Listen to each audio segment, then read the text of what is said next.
This is the Rational Reminder Podcast, a weekly reality check on sensible investing and financial decision-making from two Canadians. We are hosted by me, Benjamin Felix, and Cameron Passmore, portfolio managers at PWL Capital. Welcome to episode 176, and this week we are once again having a guest join us for what we call an Us episode, and this week our guest was Mathias Hasler, who is a visiting assistant professor of finance at Boston College. Do you want to fill in some of the background, Ben? Yeah, sure. So Mathias has his primary research interests are in empirical asset pricing, market efficiency, value investing, and corrections for data mining. People can guess pretty quickly why we thought he would make for an interesting Yes. conversation, which he did.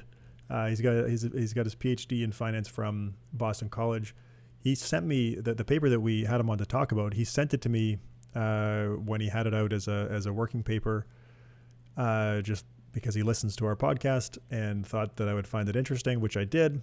And later on, the community picked up the paper and started talking about it. So we thought we would have him on for a conversation. And I think it was a really good discussion that's at the end of this episode. Yeah, he said we might see him in the community at some point as well, once he gets a bit more free time after this semester, which would be pretty cool. Yeah, it would. In terms of other upcoming guests, next week we have Dr. Anna Lemke, who wrote the book Dopamine Nation, which was a terrific book.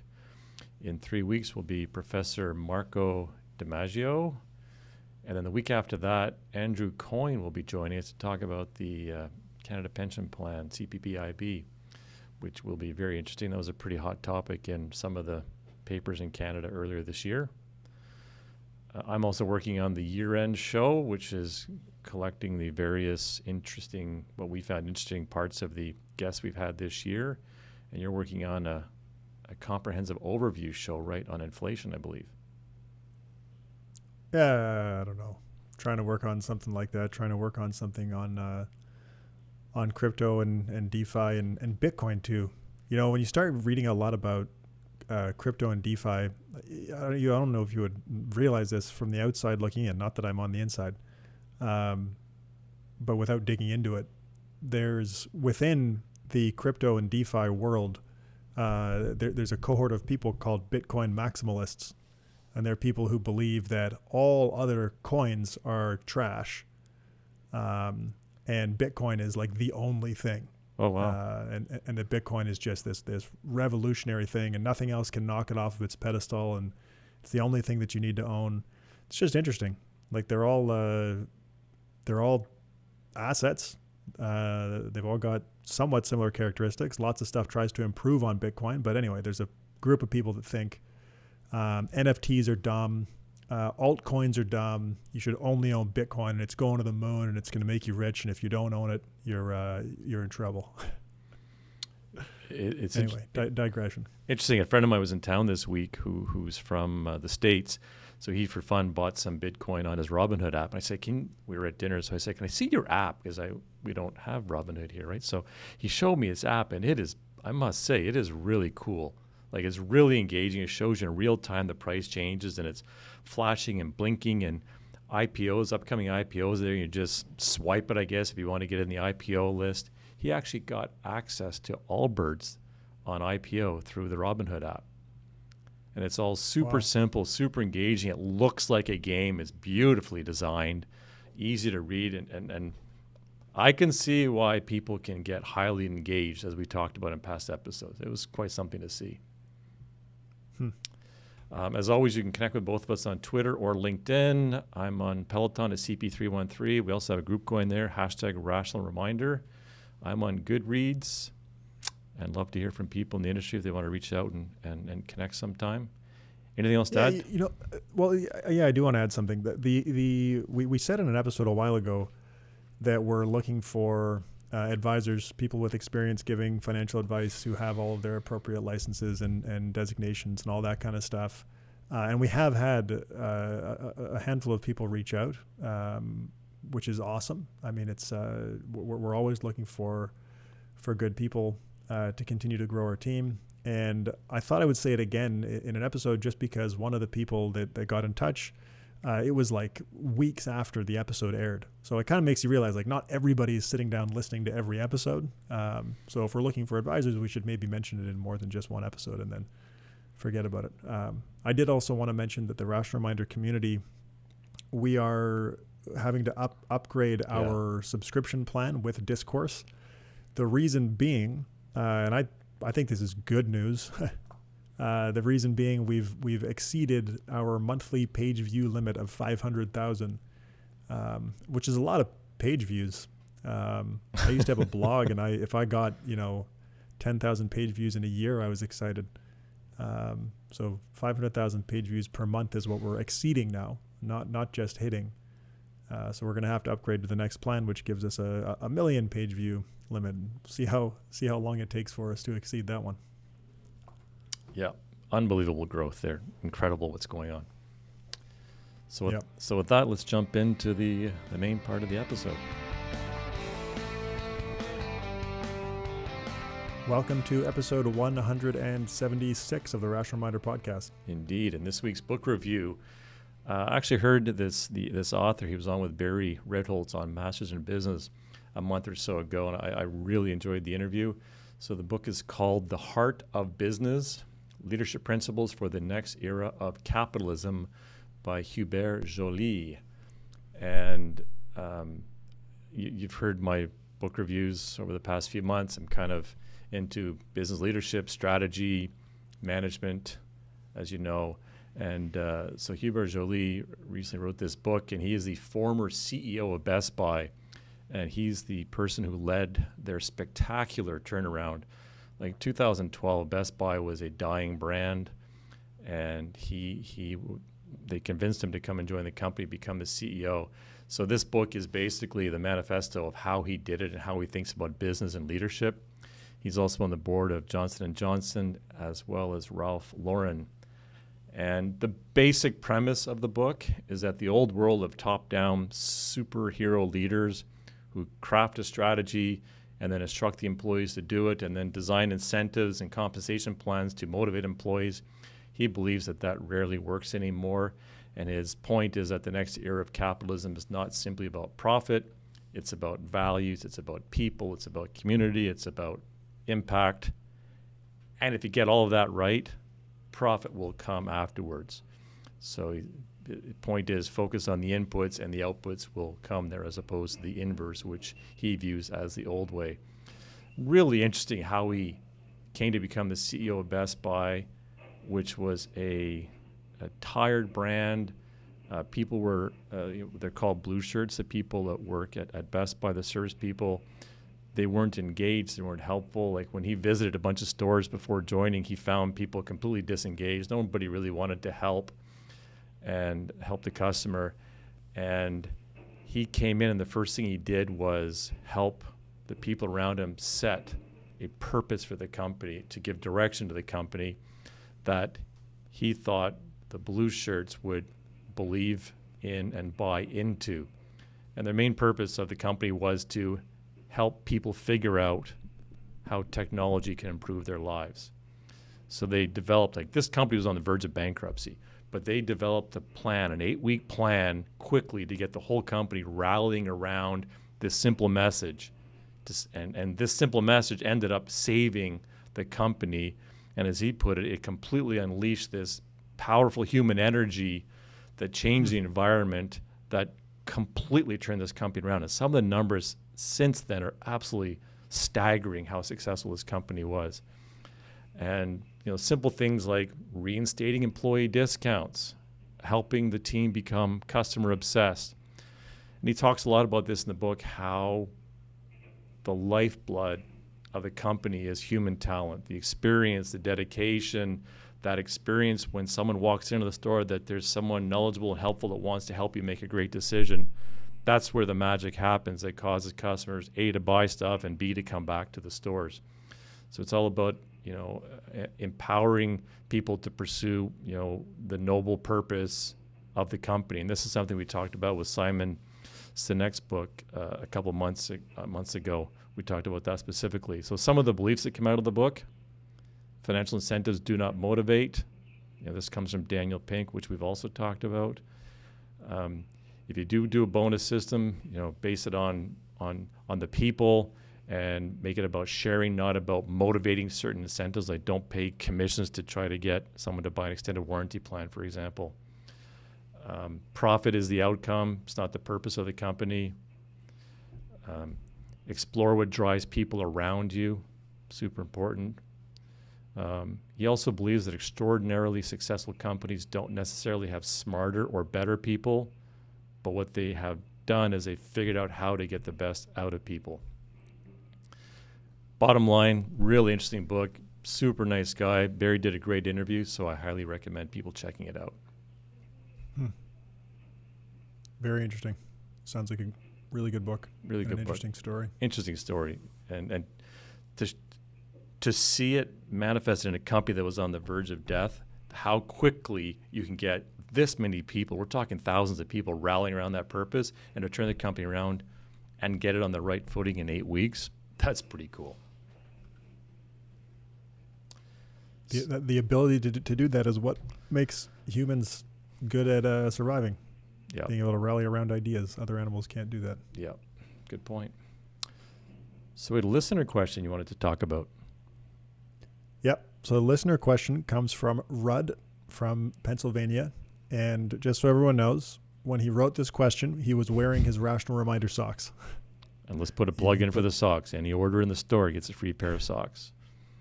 He put that in at the end of the question. He said, P.S. I'm wearing my Rational Reminder socks. So the question is, and actually, before I get to Rudd's question, inflation is on everybody's mind. It's something that we will cover in an upcoming episode. Not a comprehensive overview necessarily, but I have some notes on inflation that we'll be able to talk about pretty soon. I'm not quite ready to talk about them yet, but there have been some good papers in the last sort of 6 months on inflation. I think right now everyone's worried about inflation, but wondering what they should be doing in their portfolios. Yes. Based on that. And I'm not going to go into any of the research or anything like that right now, because we have a different topic to talk about. But I just want to say that if there is a theoretical perfect inflation hedge that's going to hedge against unexpected inflation, if it's going to hedge against unexpected inflation, then we've had some of that already. So its price has gone up. So if you're worried about hedging against future inflation, maybe it would make sense, I guess, if there is this theoretical perfect inflation hedge, which there isn't. But if there was, maybe you would still want to buy it now because you're worried about unexpected future inflation. But the reality is the only thing we really have any information about is expected inflation. We don't know what we're going to get in terms of unexpected inflation. Current inflation is a really good predictor of future inflation. So if there was this theoretical perfect inflation hedge, buying it now would be a bet that we're going to get more unexpected inflation. Great point. Which is something that I don't think, we can't predict that. It's like trying to reposition your portfolio after the market has crashed. If you had the foresight to buy the tips, for example, if you had the foresight to buy tips a year ago, maybe, then hey, you probably did collect a bit of an insurance benefit for having that hedge in there, because inflation did end up being higher than what the market was pricing at that time. But to go and pick up an inflation hedge now, hoping that you're going to benefit from it, well, the unexpected inflation's already happened. Yep. And I don't think more unexpected inflation is any more likely now than it was before we started seeing higher inflation. And any inflation hedge assets are going to be more expensive now because we have seen some unexpected inflation. We do have high inflation expectations. So now is not the time to be repositioning into the theoretical hedge, whatever that may be. Anyway, in a future episode, we will talk about the couple of papers that I mentioned that go through historically a whole bunch of different asset classes. And I found papers that go through it from different country perspectives as well, which is also very interesting. Wow. Like, have commodities been a good inflation hedge? Well, it depends where you look and over what time period and which commodity basket. Anyway, we'll come back to that. I just wanted to touch on a little bit because I know it's on a lot of people's minds. Yes. Oh, and one thing I also wanted to say on this topic is that Bitcoin does not appear to be an inflation hedge. theoretically, it shouldn't be correlated to stocks at all. But one of the papers that I mentioned is actually from Cam Harvey, who was obviously a recent guest. They looked at a bunch of different assets in their paper, but Bitcoin was one of them. And what they find, which is, I guess, kind of obvious when you think about it, there's not that much Bitcoin data to think about. But what they find for Bitcoin is that it has a positive beta against U.S. stocks. And U.S. stocks tend to do poorly in periods of very high inflation. And their conclusion based on that is that if inflation gets unexpectedly high to the point where U.S. stocks start to have negative returns, the positive beta between Bitcoin and U.S. stocks would make it not such a good inflation hedge. So it has not been, theoretically, it should be uncorrelated to U.S. stocks, but it's actually had quite a positive beta with U.S. stocks. And that aside, it's too volatile to be a hedge. Okay, that's my rant over. On to that wasn't a rant. Good intel. On to the listener question. Here's the question. It seems to me that a value tilt implies a tilt to sectors like energy and industrials that are environmentally unfriendly. To make things worse, the more popular ESG gets, the more value-y polluting sectors will get. Is it possible to be an ESG investor and a value investor and stay relatively diversified? More generally, what is the relationship between factors and sectors, and how much does it change over time? What happens to factor premia when you control for sectors? Great question. Good question. There were 3 papers, I think, that I looked through, and there were papers that I had been browsing anyway.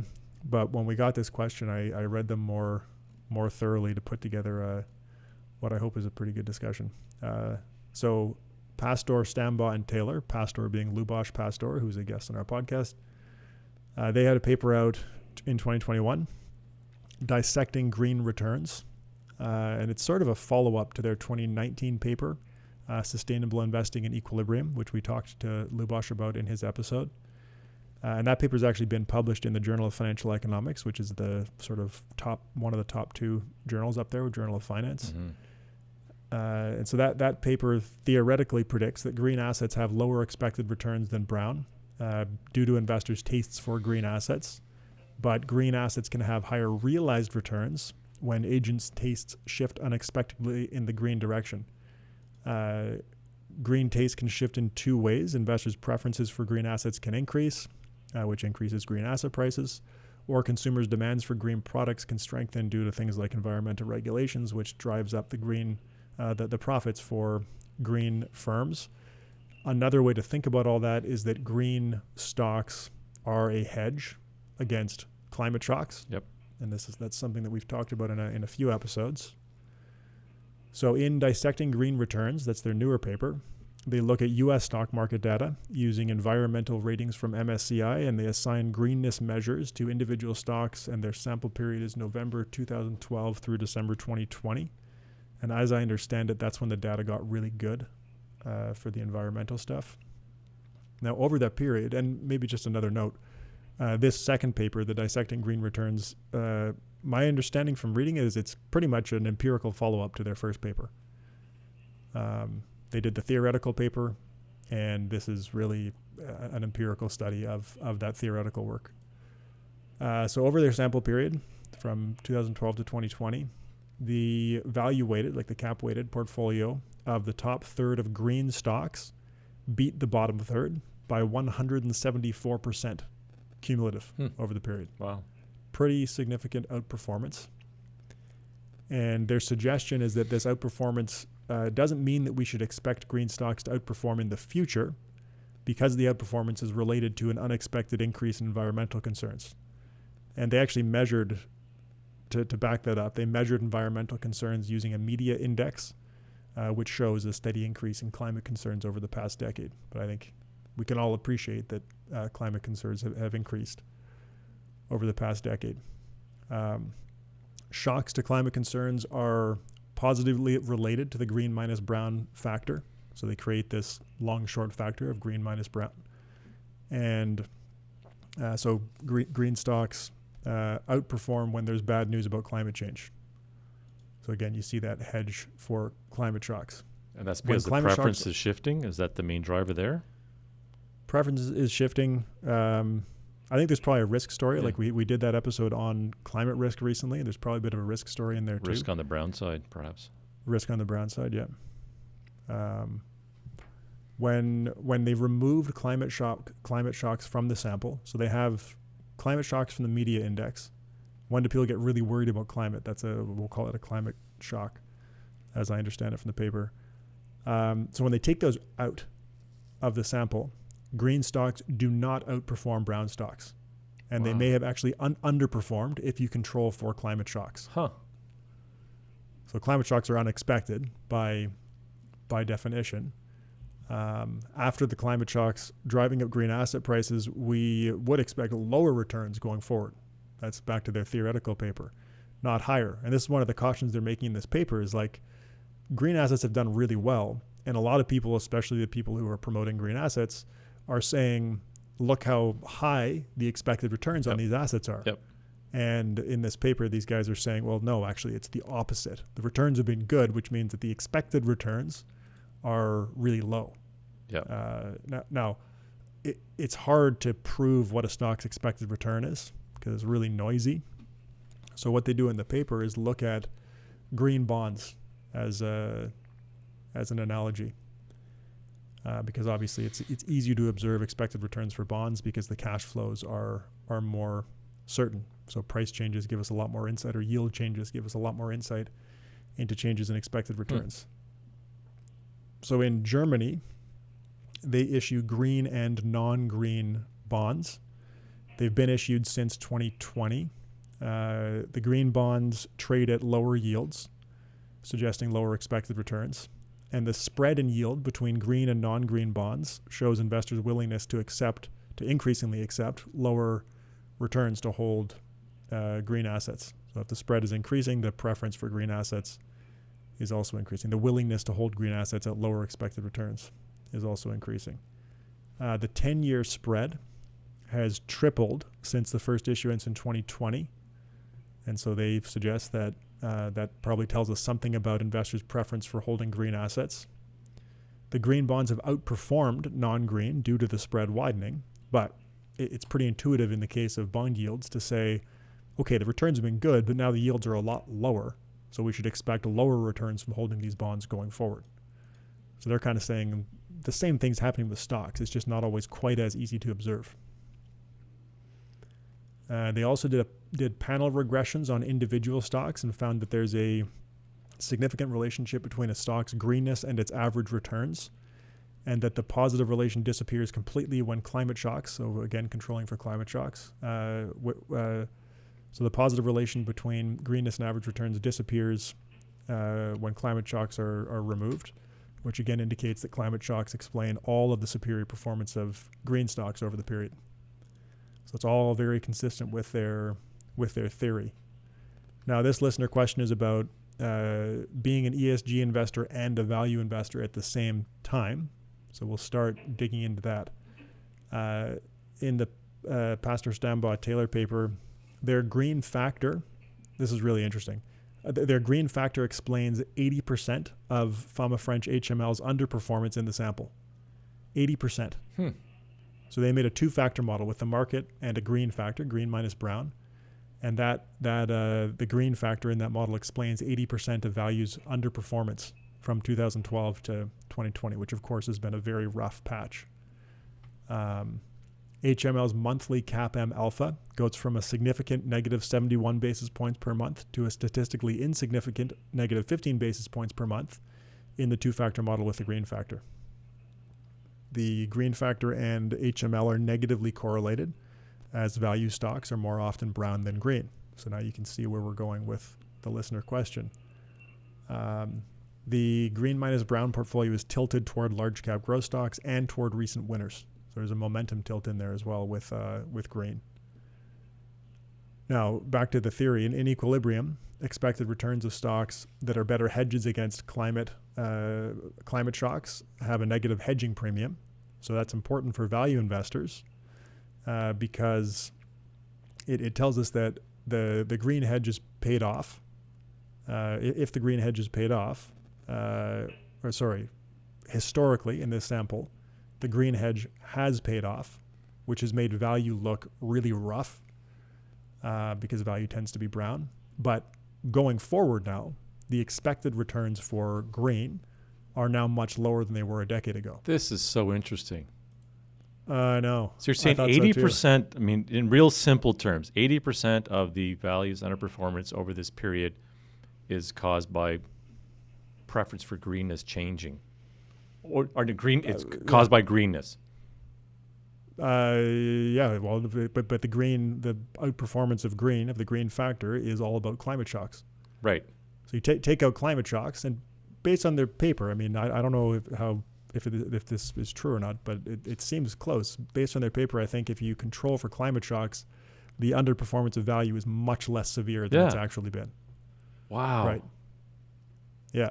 Now, this also means, though, that the expected returns relative to growth, the expected returns for value, we should have lots of confidence in them. Like, value's not broken. There were just a lot of climate shocks.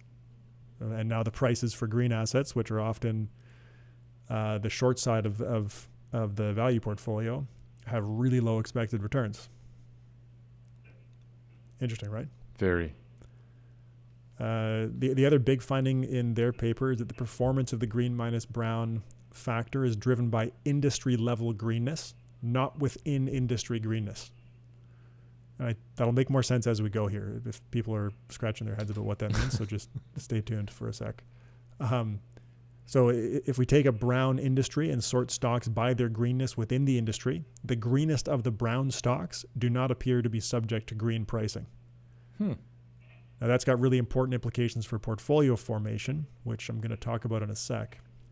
So just to summarize the Pastor Stambot-Taylor paper, 80% of the negative value premium in the sample, 2012 to 2020, is explained by the green minus brown factor.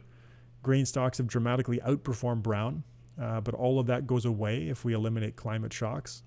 The historically high returns of green stocks likely tell us that their expected returns are low, not high, as some people would like to believe, which also tells us something about the value premium, because green stocks tend to be large cap growth.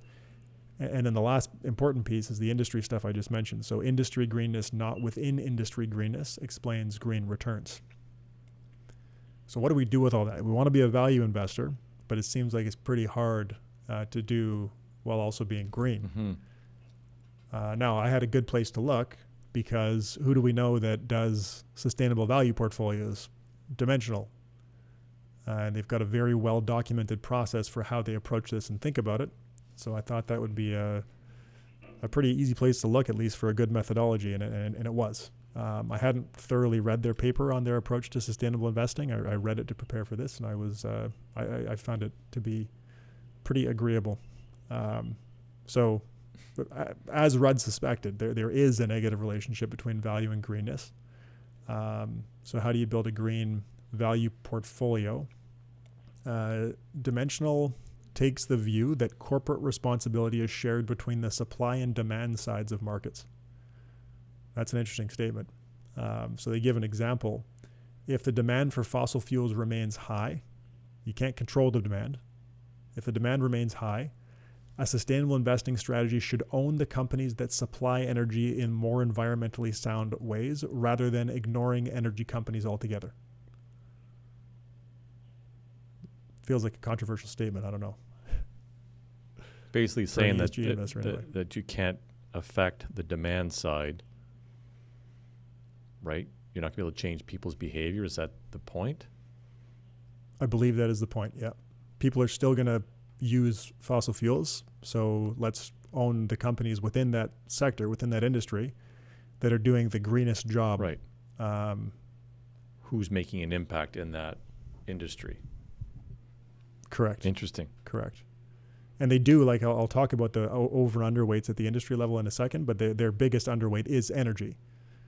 So it's not like they're still owning a huge exposure or an overweight or something like that to energy. They are still underweight at the industry level, but their approach is to find the greenest of the brown companies in brown industries, but then they do have an elimination screen. So if companies are really bad or if they meet certain criteria, then they will be eliminated, which is why I think we see the biggest underweight being in energy. Now you can apply that process that I just described across all industries. And now this is very important from a portfolio management perspective, because as we just talked about, it is industry greenness, not within industry greenness, that has green pricing, that's affected by that green factor. So if you end up only owning green industries, you have low expected returns. Yep. If you own green stocks within brown industries, you're no longer affected to the same extent by the low expected returns of green industries. Interesting.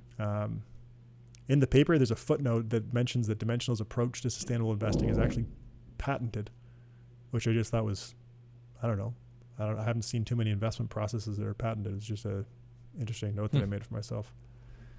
Okay, so the process in very broad terms, they start with a universe of global stocks. They sort stocks on size, relative price, and profitability characteristics, business as usual. And then they over and underweight to achieve the desired exposures to higher expected returning stocks.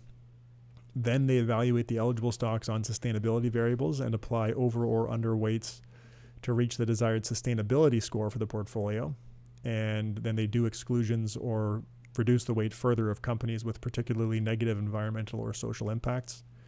And they have a whole set of criteria and specific areas that they look for. I didn't write all those down in my notes, but it's pretty comprehensive, and I think does speak to what most people would consider to be responsible, but that's also of course very subjective. And there's a bunch of other stuff in their paper that they looked at in terms of like how well the strategy works, but I only put those bits in my notes. But the point, I think, is that you can do this, but it's all about doing it within industry, Exactly. which I think makes sense. So we know there's this clear relationship between greenness and value. Green stocks have lower expected returns, theoretically, and increasingly so as we have climate or environmental shocks, which drive up the prices of green firms. And this is the theoretical model again from Pastor, Stambaugh, and Taylor. And they've now empirically tested their theory, which I just thought that was really cool to kind of watch that progression of, they wrote this good theoretical paper. It's now been published in the JFE, and now they've done the empirical work to back it up. Just to reiterate, they found that green stocks outperformed brown stocks by 174% cumulative from November 2012 through December 2020. And all of that performance difference is explained by climate shocks, which they measured by a media index, and they measured it by green fund flows as well. If climate shocks and fund flows are set to zero, the performance of green stocks becomes flat for climate shocks and actually becomes negative for green fund flows. They established all of this with the time series of the green factor and with panel regressions on individual stocks. Industry level greenness, not within industry greenness, explains the performance of green stocks and the importance of climate shocks in explaining the performance, because we know if we take them out, the outperformance goes away. The two-factor model, including market beta and the green factor, explains 80% of HML's underperformance from November 2012 to December 2020. Right. The empirical work obviously backs up the theory, so it seems like a pretty good way to think about the world.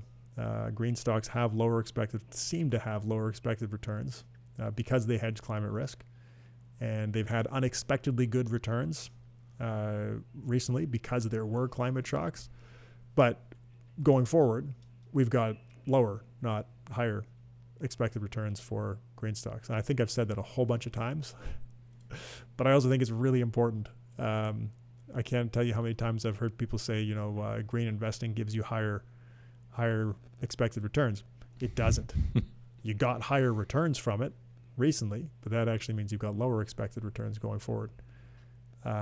Since there's a negative correlation between HML and the green factor, an HML portfolio won't be green, but taking a within industry approach to greenness can make a lot of sense. Dimensional, always, like sustainability aside, They only allow a little bit of drift in industry weights relative to market caps. And as an approach, that's confirmed by a whole bunch of different studies that we can put in the notes, showing that price to book value is not priced across industries, and its premium comes from within industry stock selection. So if you're a value investor, you don't want to just pick the cheapest industries, at least based on the papers that I'm talking about. There are a whole bunch of them. You want to use it for within industry selection. There's a recent paper too in the Journal of Portfolio Management, I think, or one of its associated journals. Should equity factors be betting on industries? And they confirm that HML, price book HML, and a broad variety of value factors are only effective in selecting stocks within an industry. And there's no premium for industry allocation based on value. And that's important, right? Because we're building this value portfolio using within industry value tilts. And then unlike the value factor, which is priced within industries, greenness is priced at the industry level, but not within industries. So that's good news, because we don't want the lower expected return of green stocks. So tilting to value and greenness in a portfolio at the industry level doesn't give you as much greenness, but it does give you the value tilt that you want. So I guess that's the answer to the question. You should have to tilt toward value and sustainability within industries, not across industries. So I think that's pretty much it for the answer to Rudd's question. Fascinating, absolutely fascinating stuff. So we're good now to go over and go to our interview with Mathias Hasler. Yes, more on the HML premium. Lots of talk about HML today. And this, people who are active in the Rational Miner community know that I posted a paper from Adriana Robertson where she looked at factors across vintages. So if you pulled the factor data in 2005, is it the same or different as if you pulled it in 2021? And she found that it's actually somewhat materially different, which kind of casts a little bit of doubt on, a little bit of doubt. Like, don't get me wrong here. Research is still good. But it makes you question a little bit the quality of the data that you're looking at. And our conversation with Mathias is the same kind of thing, where he looked at the original HML factor and asked, what if you'd made it slightly different than Fama and French did in that paper? Like, would it have been the same? And he actually finds that the way that they did it happens to be the sort of best in a backtest way to do it. So the premium is higher than if they had just made some slightly different decisions. Anyway, we'll explain this as we talk with Mathias. Mathias Hasler, so happy to welcome you to the Rational Reminder podcast. Thank you very much. You're joining us from your office in Boston. So again, happy to have you here. So you want to kick it off, Ben? Yeah. So Mathias, you listened to our podcast or at least to some episodes, and you came out with this working paper, and you sent me a draft, which I thought was just the coolest thing ever, to have someone who's out there doing research who happens to listen to our podcast, to have them send me a paper. So I appreciate that. And it was awesome. And it was a very good paper. I read it with interest. And then in the Rational Reminder community, people started discussing it maybe, I don't know, a month or 2 months after you sent it to me. There was a big discussion. I thought, why don't I reach out and see if you'd be interested in coming on the podcast? And so here we are, and we want to ask you some questions about your paper. Yes, that's great. Okay. So in the paper, you explain that the original HML, the original value premium portfolio, includes 6 seemingly innocuous decisions that could have easily been replaced with alternatives that are just as reasonable. Can you describe what those 6 decisions were? Yes, sure. So, as you mentioned, the construction of the original HML portfolio includes 6 seemingly innocuous decisions. And I was thinking about these decisions, and I was thinking about alternatives that are just as reasonable as these decisions themselves, right? So the first decision is about the timing of book equity. So the original HML portfolio uses book equity of a firm's last fiscal year that's available, at the end of December, to sort stocks into value and growth portfolios at the end of June. And so as an alternative, I simply use book equity of a firm 6 months after the fiscal year end of this company, right? So both of these specifications impose a minimum gap of 6 months for accounting information to become publicly available. Yeah. And so as you can see, this is a minor decision in the construction of this original HML portfolio, and the alternative decision that I'm proposing is really just as reasonable as the original decision itself, right? So the second decision is about the timing of market equity, and so the original HML portfolio uses market equity at the end of December in the book to market equity variable, right? And it uses this variable to construct portfolios or to sort stocks into value and growth portfolios at the end of June. And so as an alternative, I simply use market equity from the most recent month in the denominator of book to market equity to sort stocks into these value and growth portfolios. And again, as you can see, this is really a minor decision in the construction of the HML portfolio. And this alternative is, I think, just as reasonable as the original decision itself, right? So the third decision is about negative book equity observations. The original HML portfolio excludes, stocks with negative book equity. And I simply include stocks with negative book equity because, negative book equity can occur naturally and legally under US GAAP. So there's nothing wrong with these observations, right? And then the fourth decision is about financial firms. So the original HML portfolio includes financial firms, and I simply exclude financial firms. The fifth decision is about the breakpoints that are used to sort stocks into these value and growth portfolios. So the original HML portfolio uses the 30th, the 70th, percentile of book to market equity of all stocks that are traded on the New York Stock Exchange to, as breakpoints to sort stocks into these value and growth portfolios, right? And so as an alternative, I simply use, slightly more extreme break percentiles, the 20th and the 80th, to sort stocks into these value and growth portfolios. But I also use, slightly less extreme breakpoints, the 40th and the 60th percentile, right? And again, I say like these two alternative decisions on average are just as reasonable as the original decision, right? And then the last decision, the sixth decision, is about the timing of market equity to account for the size effect. So the original HML portfolio uses market equity at the end of June to account for the size effect. And so as an alternative, I simply use market equity at the end of December, to account for the size effect, because the first paper on the size effect is Barnes 1981, right? And so this paper uses market equity at the end of December to measure the size effect, right? And so, as you can see, these are really, small decisions in the construction of the original HML portfolio, and these alternatives are just as reasonable. And so, to really bring home the point, these alternatives are just as reasonable as the original, research decisions themselves. I went to the literature and I looked at what kind of decisions were made in the literature, right? And so specifically, I took the Pharma French 1993 paper. I look at all papers that are cited in Pharma French 1993. And I look, which papers are empirical papers on the value effect. And then I look at the decisions that are made in these, papers when they're constructing their kind of value proxy, right? And so what I find is that there's a striking heterogeneity across these decisions, right? Or there's a striking heterogeneity in the decisions across the papers, right? I mean, there's some papers that include negative book and some that exclude negative book, right? There's some papers that include financials and some that exclude financials, right?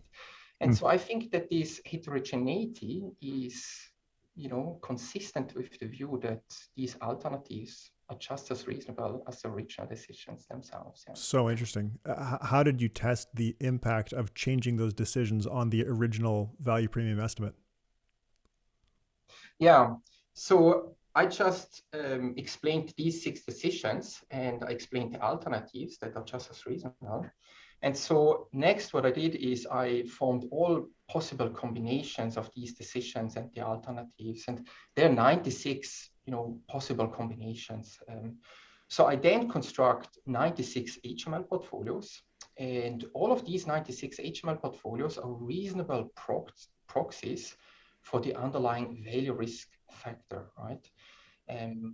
Or put in different words, the original HML portfolio is just as reasonable as the other HML portfolios as a proxy for the underlying value risk factor, right?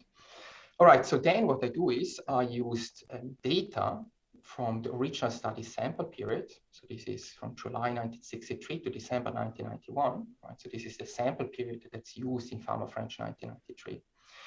And I calculated the average return of the original HML portfolio using that in-sample data, right? So this basically gives me an estimate for the value premium or for the original value premium, right? And then what I did is I calculated the average return of all of these other 96 HML portfolios, right? So I basically have 96 reasonable estimates for the HML portfolio. And I took an average across all of these 96 value premium estimates. And so this average value premium estimate is kind of a useful estimate for the value premium because it reflects an average decision and therefore mitigates picking up, some sort of a decision-specific effect, right? And so what I find is that the average value premium estimate is dramatically smaller than the original value premium estimate, right? So more specifically, the average estimate is 9 basis points per month on average smaller than the average, than the original value premium estimate. So we're talking about a fourth of the original value premium estimate, right?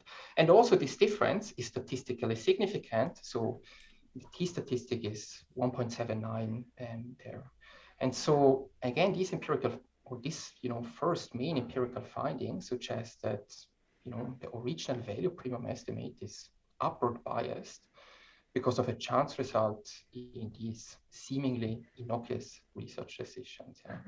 But now, if you're really talking about a chance result here, right, then you would expect not to see this chance result anymore out of sample, right?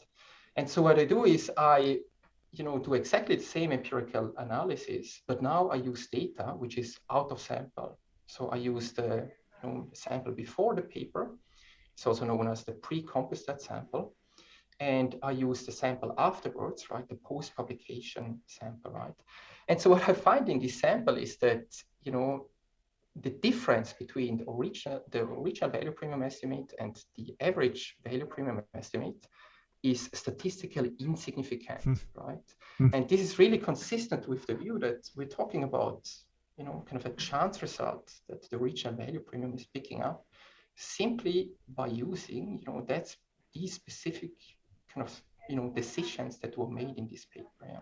So interesting. You looked at both the conditional and unconditional value premiums in the paper. Can you describe the difference briefly and then explain your finding? What you were just talking about was the unconditional value premium.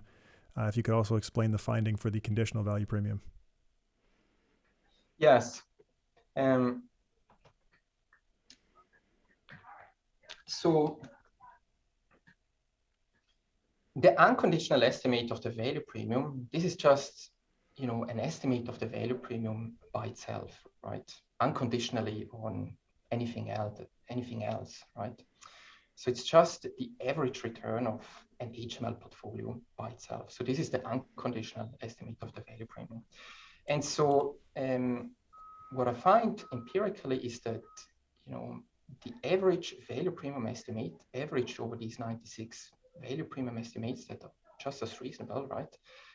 This average value premium estimate is 27 basis points per month, and it has a t-statistic of 1.79, right? So an investor that expects to be compensated, with the value premium by, because like the investor is exposed to the value risk factor, right? This investor would expect a premium of 27 basis points. Yeah. So this is the unconditional estimate. And so most of my paper is about this unconditional estimate. And so why? Well, because I want to be, consistent with the Pharma French 1993 paper. Because in the end, I'm interested in what the original estimate of the value premium is really estimating, right?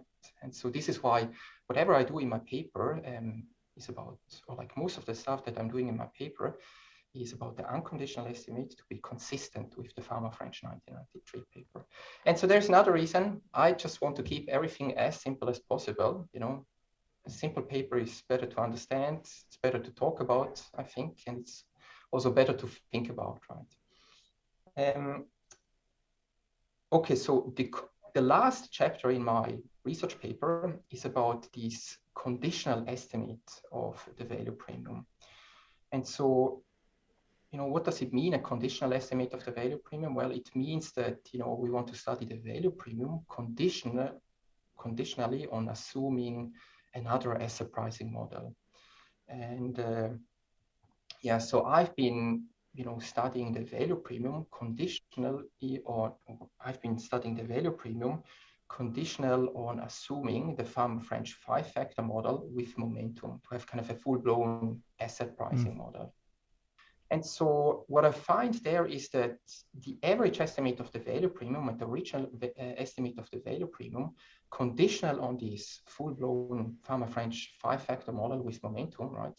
So the difference, or there's not really a difference, or there's not really a systematic difference, between these two estimates. And so we can't really draw, any new conclusion from that, about the value premium, yeah. So did all this research change your perception of the value premium? Yes, it did. So my empirical findings, they suggest that the value premium is dramatically smaller than we previously thought, right? So this average estimate of the value premium is about a fourth smaller than the original estimate of the value premium, right? And so they, my findings changed my perception on the magnitude of the value premium, but the findings also changed my perception on, the confidence I have about the value premium, right? So the statistical significance of this average value premium estimate is somewhat lower, right? So I'm less confident about it, yeah. Do you think that there are any implications for investors who are pursuing value? Like, does this mean value doesn't exist? Well, there are two questions, right? So to the first question, are there any implications for investors? Yes, I think so, right? So my empirical findings suggest that the value premium is dramatically smaller than we previously thought, right? So an investor that expected to be compensated with, the value premium because of, the investor's exposure to this value risk factor, right? So this investor should, expect a value premium that's about a fourth smaller than he previously thought, right? But so my empirical findings suggest that the value premium is smaller than we previously thought, but they're not strong enough to, kind of reject the value, to say that, the value premium is zero, right? And so my kind of, so the implication is that the value premium is smaller, but, I can't say whether it's gone or whether it's still there, yeah. But so then the other implication, and this is more kind of a big picture implication, is that, I'm a little bit more skeptical about our ability to predict returns in the cross-section. So, if the original value premium estimate is upward biased because of a chance result in these seemingly innocuous research decisions, then potentially other anomalies, might also be upward biased because of chance results in these research decisions, right? So this is why I'm a little bit more skeptical about our ability to predict returns in the cross-section. And in general, yes, in general, it's hard to predict the future, right? So That's a really interesting commentary. There was a paper that just came out from Adriana Robertson. I don't know if you've seen it. She looked at vintages in CRISP, data or vintages in factor data, and found that even that introduces some uncertainty about what we're measuring. Yes, big differences, huh? Big differences there, but then also your findings, you take those two things together, and it's like, how much do we really know about the data that we think we see? Yes. Very interesting. All right, Cameron, should we do Talking Sense? Do Talking Sense. So you're willing to stay on, Mathias, we always pull some cards from Talking Sense. These are cards from the University of Chicago Financial Education Initiatives. We do a couple of cards every week. So I've pulled a couple here. We'll let you go first. So the question is, when your goal is to save, how do you avoid the temptation of spending money? Any thoughts, Mathias? You go ahead. Yes. Yes, I think, first of all, this is a very interesting question, because I think we can probably, save the most by just spending less, right? So, yeah, I think this is the easiest way to maybe, save more, yeah. Do you have any But so tricks how to do we- avoid the temptation? Yeah, but so how, tricks to avoid the temptation.